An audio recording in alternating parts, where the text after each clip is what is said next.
किसी का मैं विरोध नहीं कर रहा हूं। मैं विरोध करूंगा तो उस ताकत का, उस शक्ति का विरोध करूंगा जिसने हमारे इस धरा का शोषण किया है। और आप सोए हुए हो। मस्जिदों में पहले नमाज पढ़ी जाती थी, जोर से पढ़ी जाती थी, लेकिन क्या आपने कहीं सुना मस्जिद नहीं हो और वहां पर अजान लगाई जाए, विशाल विशाल हॉर्न लगा करके कार्य किया जाए? क्या कहीं आपने सुना? नहीं सुना है तो बता दूं, उसका नाम मंसूर है। उसका नाम मंसूर है। कहाँ गए आप सब संगठन के लोग, हिंदुओं के नाम पर रोटी खाने वाले, हिंदुओं के नाम पर संगठन बनाने वालों, हिंदुओं के वोटों से सत्ता में बैठने वालों? क्या तुम्हें ये दिखाई नहीं देता? क्या सुनाई नहीं देता? ये मंसूर के लोग, आप लोगों का मैं बहुत धन्यवाद करता हूँ, लेकिन इस बात में मैं कहता हूँ कि आप अपनी कायरता का, बुजदिली का परिचय कब तक देते रहोगे? कब तक इस धरा को कब्रिस्तान के रूप में आप परिवर्तित कराते रहोगे? आपको जागृत होना पड़ेगा। ये संगठन आपके किस लिए? ये दल आपके किस लिए?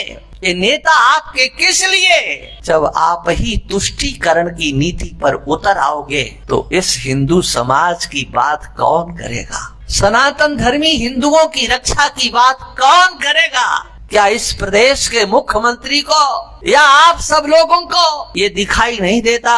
उत्तर प्रदेश के मुख्यमंत्री ने लगभग 1 लाख माइक, जहां से जोर जोर की आवाजें आती थी, उनको उतरवा दिया और आज उत्तर प्रदेश में शांति है। क्या आपको ये समाचार पता नहीं? क्या आपके मामा को ये पता नहीं? हाँ, मामा बना डाला, मुख्यमंत्री से मामा। क्या हुआ? इसलिए मैंने कह दिया मैं किसी का नहीं हूँ। हाँ, मैं केवल सनातन धर्मियों का हूँ। मेरा अपना कोई नहीं है, सारा समाज मेरा अपना है। और वह समाज अपना है जो सनातन धर्म के मान बिंदुओं को जीवित रखने के लिए संकल्पित होता है, कुछ करना चाहता है। इसलिए हम आपसे कहते हैं, आप सनातन धर्मी हिंदू जागृत हो। छोड़ दो पार्टियों की बात, छोड़ दो संगठनों की बात। ये पार्टियों की रेखाएं तो खिंचती रहती हैं और मिटती रहती हैं। संगठनों के विचार आते रहते हैं और जाते रहते हैं। आप सनातन धर्मी बनो, और वह सनातन धर्मी जो आपकी अंतर आत्मा की आवाज के आधार पर सनातन धर्म है। वह किसी व्यक्ति की आवाज नहीं है, वह आवाज किसी की नहीं है। वेद भगवान में जो मंत्र हैं, वेदों के जो मंत्र हैं, उन मंत्रों में आपके अंतर आत्मा की आवाज है, और जो अंतर आत्मा की आवाज है उसी का नाम सनातन धर्म है। ध्यान रखना, उस सनातन धर्म के आपकी अंतर की आवाज को जहां पर ग्रथित कर दिया गया, छाप दिया गया, लिख दिया गया, उसी का नाम वेद है, वही पुराण है, वही हमारा इतिहास है, जो हमारी अंतरात्मा की आवाज के साथ एकीभूत हो रहे हैं। जो हम चाहते हैं हमारे साथ कैसा व्यवहार हो।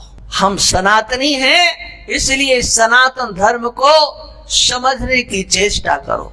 संसार में अगर कोई धर्म है तो उसका नाम सनातन धर्म है। महाभारत में ये स्पष्ट कहा गया है। देखो, अन्याय करना पाप है। ध्यान से सुनना, अन्याय करना नहीं चाहिए, अन्याय करना पाप है। लेकिन अन्यायियों के अन्याय को सहन करना, उसका नाम महापाप है। अन्याय को सहन करना, अन्यायियों को सहन करना, सहिष्णु बनना, इसका नाम हिंदू नहीं है।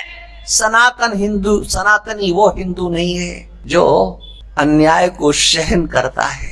अन्याय के विरुद्ध जो संघर्ष करने के लिए खड़ा होता है, उसका नाम है सनातनी हिंदू। अन्याय कोई भी करे, इस भारत की धरा पर ये नारा लगाने वाले बहुत से हैं। हम मानवतावादी बने, मानवतावादी बने, हम एकतावादी, हम समरसतावादी बने।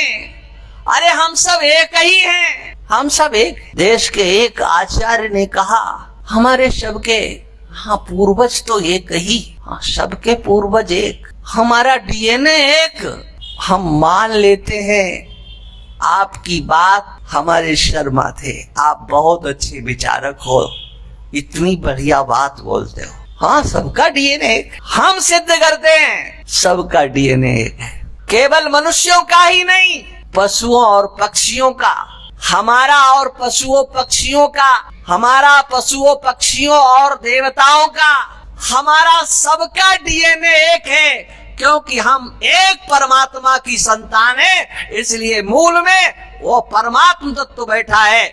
हम कह सकते हैं डीएनए एक है। ये केवल मनुष्य का डीएनए लेकर के चल रहे हो तो देखो सनातन धर्म का इतिहास, डीएनए एक होते हुए भी सनातन धर्म में अन्याय को सहन करना महापाप कहा गया है।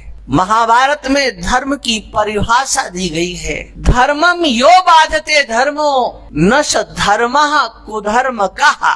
वह धर्म नहीं हो सकता है जो किसी को क्षति पहुंचाता हो, किसी का नुकसान करता हो। न स धर्मः कुधर्म कहा, अविरोधात् तु यो धर्मः स धर्मः सत्य विक्रमः।